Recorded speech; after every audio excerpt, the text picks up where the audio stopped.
네, 이어서 다시 진행해 보도록 하겠습니다. 제가 이렇게 넣었을 때 이제 화면에서 에러가 났었거든요. 이렇게 리프레시 했을 때 에러가 났었죠. 이 에러가 이제 왜 나는 거냐면 데이터 옵션에서 실제 데이터를 만드는데 얘네들이 다 만들어지기 전에 제가 다른 변수에 있는 값을 이제 뭔가 하려고 했기 때문에 이제 에러가 났던 거예요. 이 앞에 있는 점점점 세 개는 뒤에서 ES6 문법에서 배울 건데 스프레드 오퍼레이터라고 해가지고 데이터를 그대로, 그러니까 이게 배열이고 얘도 배열이니까 이 배열에 있는 값을 그대로 여기다가 이제 복사하는 그런 연산자라고 보시면 됩니다. 그래서 일단은 요거를 그 선언하는 부에서 사용을 했기 때문에 이제 문제가 됐었던 거였고요. 그래서 얘를 선언 자체는 빈값으로 하고, 그리고 이제 얘가 선언이 다 끝난 다음에 크리에이티드 옵션 자체가 선언이 다 끝나고 초기화가 끝난 다음에 호출이 되는 애니까 요랬을 때 테스트 케이스 연산자를 디스점 테스트 케이스 연산자를 스프레드 연산자를 통해서 이렇게 복사를 하겠다 라고 하면 이제 문제가 없게 될 겁니다. 네, 이렇게 되게 되면 리프레시를 하면 이렇게 정상적으로 에러가 없어지죠. 하려고 했던 건 뭐였냐면은 오리지널 원래는 테스트 케이스 리스트에 이 디폴트 데이터들이 다 들어가 있었어요. 근데 거기 다 들어가 있었는데 우리가 이제 이벤트 버스를 통해서 테스트 시나리오가 선택이 되면 무언가를 하려고 했었잖아요. 그렇게 되면 이 원본 데이터를 건드리게 돼요. 그럼 이 원본 데이터를 다시 원래 있는 기본값으로 되돌릴 수가 없게 되기 때문에 원본 데이터는 그대로 놔두고 화면에 표시돼야 되는 데이터들을 다시 매핑해주기 위해 새롭게 변수를 하나 판 거라고 보시면 됩니다. 근데 그렇게 파고 보니까 기본 데이터는 여기에 들어있고 화면에 표시돼야 되는 애가 여기에 있는데 얘는 빈값이니까 초기에 맨 처음에 로딩이 될 때는 기본값으로 다 보여줘야 되니 그걸 다 보여줘야 되니 크리에이티드 라이프 사이클에서 얘를 복사해서 그대로 넣어줬다 라고 이해를 하시면 되겠습니다. 이제 여기 아까 에러 나가지고 이 부분이 조금 이제 막혔었죠. 그래서 이제 다시 돌아오면 그래서 테스트 시나리오 아이디가 선택이 되면 그 전달받은 테스트 시나리오 아이디로 테스트 케이스 리스트를 필터링해서 TS ID, 그러니까 테스트 시나리오 아이디에 해당하는 어디죠? 예를 들어 첫 번째 행을 하면 TS1에 해당하는 이 두 가지로만 나오고 TS2를 선택하면 TS2만 나오게끔 이렇게 필터링을 하려고 하는 거예요. 여기서부터는 자바스크립트 코딩이 되게 되겠죠. 자바스크립트에서 쟤를 필터링하는 방법은 간단하죠. 테스트 케이스 리스트 이걸 하고 필터라는 이제 함수를 사용할 수 있고, 얘 같은 경우에는 첫 번째 파라미터로 함수를 전달받을 수 있습니다. 그래서 여기서 일단 다 적고 한번 설명을 드릴게요. 여기서 이렇게 하고 row.tsid와 그 다음에 여기서 있는 tsid가 동일한 것만 dis.testCaseList에다가 넣어라. 네, 이렇게 하면 되겠죠. 이게 이제 무슨 의미냐면 여기서부터 보면 테스트 케이스 리스트 배열을 필터할 건데 각각의 로우가 돌면서 이 펑션을 호출하게 되는 거예요. 이 펑션을 호출하게 되고 각각의 펑션을 호출할 때 해당하는 그 엘리멘트는 이 로어라는 값에다 들어가게 되고, 이 로어라는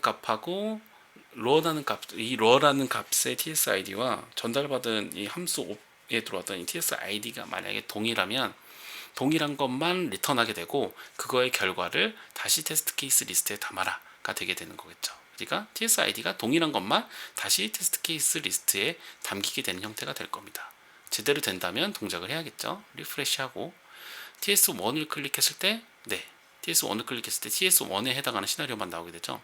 두 번째를 클릭하면 TS2에 해당하는 내용은 없으니까 되게 되고 3에 해당하는 내용이 없는 걸로 나오네요. TS가 TS2, TS1, TS2, TS3 왜 그럴까요? 제대로 안 나오네요. 잠시만요. 얘를 리프레시 다시 한번 해보고 TS1 그렇죠. 선택할 때마다 이게 왜 그러냐면은 이런 거죠. TS1을 선택을 했을 때는 두 개만 남아 있게 되고, 그리고 TS2를 눌렀을 때는 이 두 개만 남은 걸 가지고 또 필터링을 하게 돼요. 두 개만 남은 걸 가지고. 그래서 이 테스트 케이스 리스트를 가지고선 필터링을 할 게 아니라 오리지널 테스트 케이스 리스트를 가지고 필터링을 해야겠네요. 그러니까 원본에 있는 데이터를 가지고선 우리가 입력받은 시나리오를 필터링 할 거기 때문에 원본 데이터를 가지고선 해야지, 안 그러면은 계속 필터링된 데이터를 가지고 또 필터링을 하려고 하니까 잘못됐던 거였죠. 다시 리프레시라고 보겠습니다. TS1을 클릭했을 때는 TS1에 있는 것만 나올 거고, TS2를 클릭했을 때는 TS2, TS3 클릭했을 때는 TS3에 대한 게 나오게 되겠죠.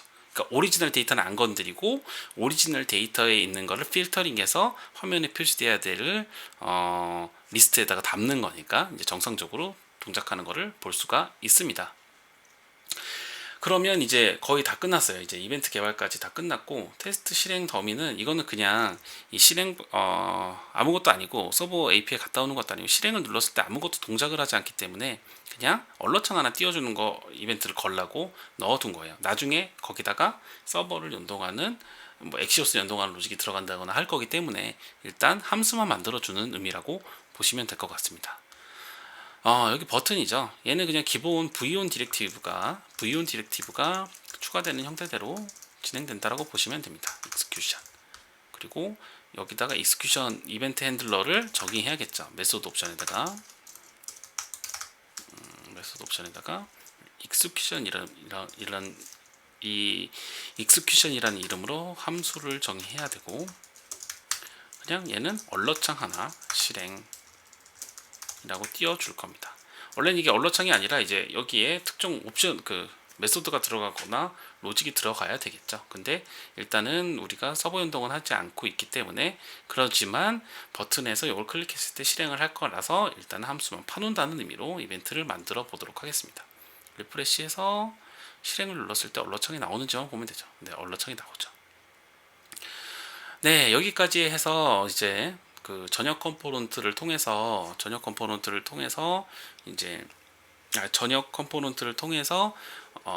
UAT 오토메이션 웹 어플리케이션을 개발하는 스펙을 처음부터 끝까지 한번 알아봤고요. 이벤트도 걸어봤고, 컴포넌트도 다 만들어봤고, 하이어러키로 만들어봤고, 이벤트 버스도 만들어봤고, 이렇게 해서 요 기본 UAT 오토메이션에 대한 기본 스펙을 우리가 Vue.js의 전역 컴포넌트로 처음부터 끝까지 개발을 해봤다 라고 보시면 될 것 같습니다. 앞으로 이제 뒤에 나오는 것들도 단일 파일 컴포넌트라든지 이런 것들을 요 코드를 기반으로 해서 뭐 이제 커스터마이징을 하거나 로직을 넣거나 변경을 하거나 할 거기 때문에 요게 오늘 한 작업은 이제 뼈대를 요 UAT 오토메이션이라는 웹 어플리케이션을 앞으로 또 고도화해 나가기 전에 뼈대를 만들어 둔 거다라고 보시면 될 것 같습니다.